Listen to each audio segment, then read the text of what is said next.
pretty big airplane. And I gotta say, she's a long ways off the ground. It's kind of bizarre that she's designed this high off the ground. She really is. Like, let's take a guess here. The bottom of that fuselage, is at 10 feet off the ground. And you have a busy equipment bay here. I see something's been removed up there. There's a whole sequence of things that's been removed, and they're all hydraulic valves. They're all valve switches. They probably, so this thing's been stripped for parts. And the landing gear is not pressurized up with any nitrogen, or there would probably be showing some clear metal there. If it was pressurized, I think it'd be a little bit taller. I think it should be a little bit taller. So obviously that little tiny hatch right there, when you open it up, there'll be something big in there that would have something to do with getting the pilots out.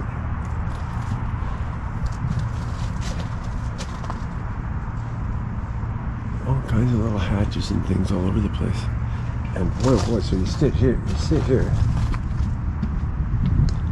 and it's wide. The fuselage is, gosh, it looks like it's 12 feet wide right here. And you can see the bomb bays. There's two big ones up front and one in the back. And here's your first one.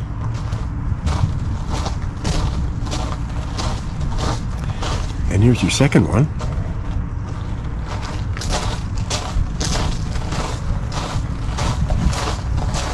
And that's the third one back there.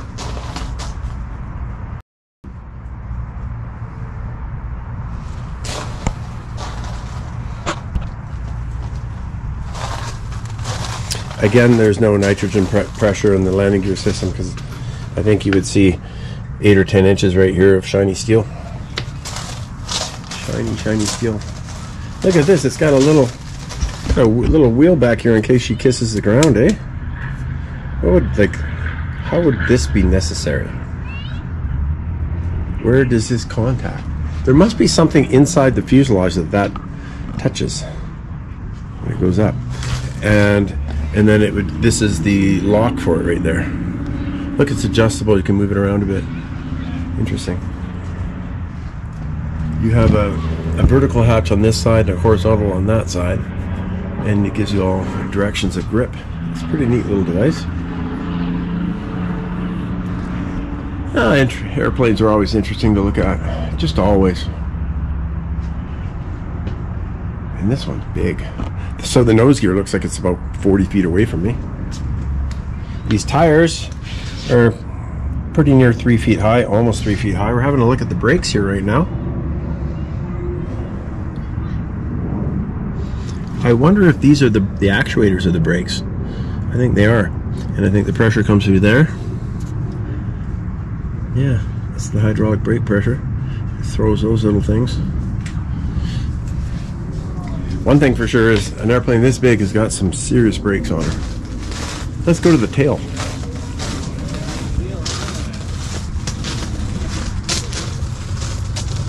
Kind of a hatch back here. And all the screws are missing, which means that they've been using it to get in and out. So some are there, yeah, there's just a few screws. There's one in that corner, and there's one in that corner, and one in that corner. There's only 3 screws holding that little hatch on, which tells me they needed it for something to do with parking it or storing it or demilitarizing it. What is this little weird looking thing? There's something to do with it. This airplane had a bunch of different stuff going on at the back.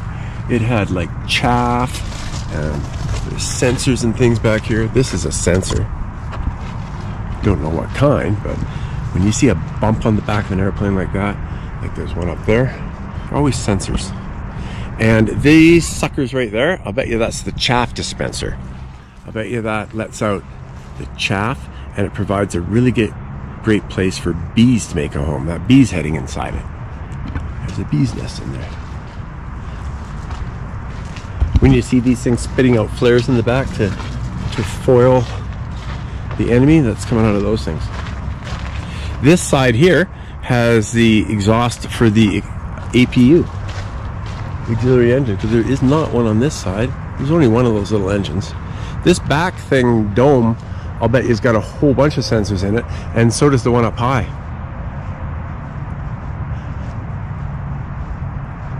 Ooh, something hit the tail. Took a chunk out of it, which also shows us that the horizontal stabilizer is composite. It's not metal. And true to form, I mean, look at it, it's got no rivets on it. Maybe the front piece of it's metal and the back is composite. That's kind of what it looks like. But this aircraft had variable sweep geometry wings. So this whole section of the wing, right now it's tucked in for supersonic flight, but it goes all the way out and goes pretty well perpendicular to the airflow to provide more lift for takeoff and landing in slow flight. And there's no engines in this bird, or they'd be sticking way out the back. That's too bad. And the birds sure like this one. So the new pavilion at this museum is that sucker right there. That's brand new. That opened up 4 months ago. And they filled it up, and I'm really, really surprised that this airplane is not inside. Really surprised. That building is bigger than it looks. It's got a lot of stuff inside it. It is truly fantastic. You should come here. I did. It's a 16-hour drive from where I live, but it's worth it. It's the second time I've done it. Mind you, we're in Salt Lake City, Utah. There's lots of things to do in Salt Lake City, Utah. And you're right next to northern Nevada, which is pretty much one of my favorite playgrounds. But we always come down with dirt bikes. We do a lot of mine exploration, ghost town explorations. That's kind of our main fun thing. Aviation is my hobby. I am a kit aircraft builder.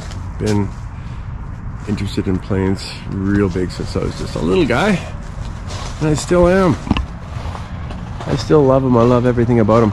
I like to find out what each airplane actually did. So we're going to do a little internet dive on this one right here. And we're going to get a tail number off her and see what she actually did. Now, position marker up there, the green light. Got a number of 07. Okay, where did the first two? I've got to get those first two numbers because that's when the contract was issued. 83-0070 is what this one's going to be, and we're going to find out more about it. I even have a watercolor painting on the wall of my living room of this guy.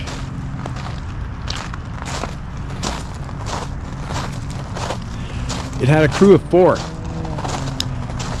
2 sat up front and 2 sat just behind with a lot of electronic stuff. And that little tiny window is one of the guys. And he was actually very close to that little window. I've heard that you can see out of it quite well. Like they had a pretty good view of things.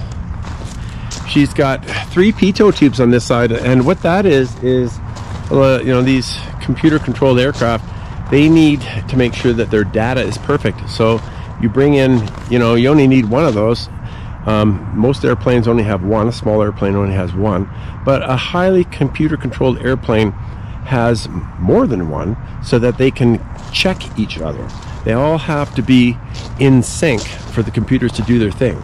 If they're not in sync, the computers tell you, and they'll either make a decision on which one to use or give you the manual selection option. Now look, this airplane has 6 of them.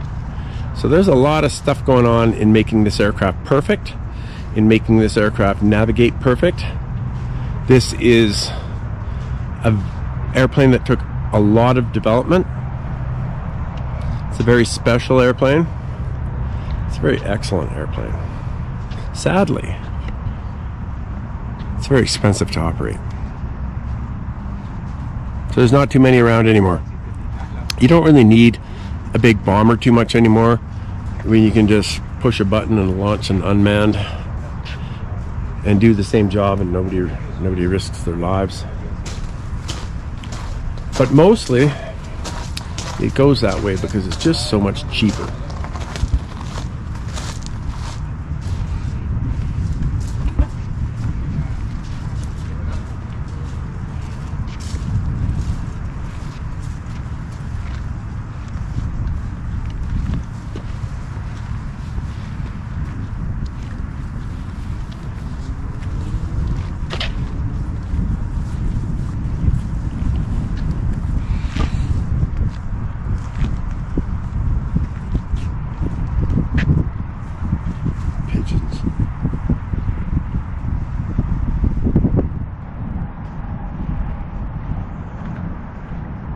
83 is the number on that one. 830070. We'll look that up. One of my favorite websites is Aerial Visuals for serial numbers and tracking data on historical information that aircraft did. We got ourselves a B-52 out here, a K-135, and looks like it's not a 54, it's a 50 on the other side there. This is an airplane I'd like to learn an awful lot more about. I haven't deep studied this airplane, but when I make movies like this, it makes me grab the tail number, and then I do these deep research projects. And I've begun that a little bit on this airplane. The crew compartment is very interesting. There's some really good videos online I've been watching, and it's going to be my goal to convince a museum steward or curator to allow me inside one of these airplanes, to a B-1, so I can film it and show everybody. I really want to see what's inside that cockpit. I want to get in. The Lansford Park Hill Air Force Base is a B-1B-2 with the U.S. Air Force serial number of 83-0070. This aircraft was built in 1985 and made service in 1986, and it was retired in 2003. It is adorned with the nose art of Seven Wishes. I guess the aircraft's name is Seven Wishes. I was not able to find any pictures of this aircraft in service, but that's not really terribly surprising because it's against regulations for the Air Force folks to take pictures. They don't exactly pull out their iPhones and take pictures all day long like the rest of us. The aircraft is 146 feet long and 137 feet wide with its wings in the extended position, which is a pretty big aircraft. 146 feet long is big. Its max takeoff weight is 470,000 pounds, which is really a lot. It's quite a bit more than you'd think for an airplane of the size. That's sort of a heavy. The aircraft can cruise at Mach 0.9, and it can sprint to supersonic speed of 1.2 Mach. It has a service ceiling of 60,000 feet and a range of 6,500 miles without refueling. It can refuel indefinitely.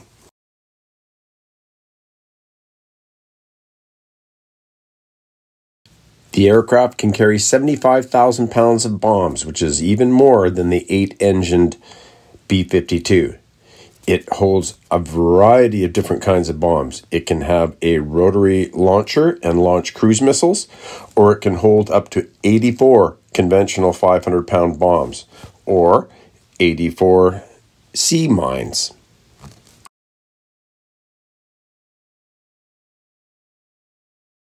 The aircraft cost $317 million each, and 104 were built between 1983 and 1988.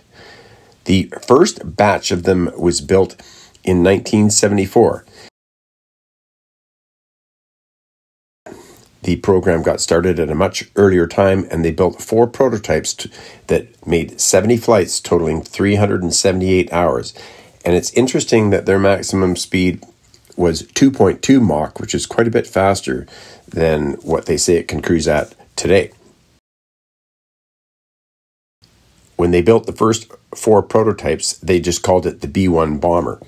The program was canceled by Jimmy Carter, and he took a lot of flack for it, but what nobody realized at the time was that he had just approved the creation of the B-2 program, but it was so secret he couldn't tell anybody about it. But he had to cancel something to come up with the money to pay for this new super secret program. So he took a lot of flack for it, and when he left office, the next administration got right on to making this incredible aircraft again. And so now there were so many upgrades when they got started on it again in the 1980s. The first program was canceled in 1977, and the next batch they started in 1981.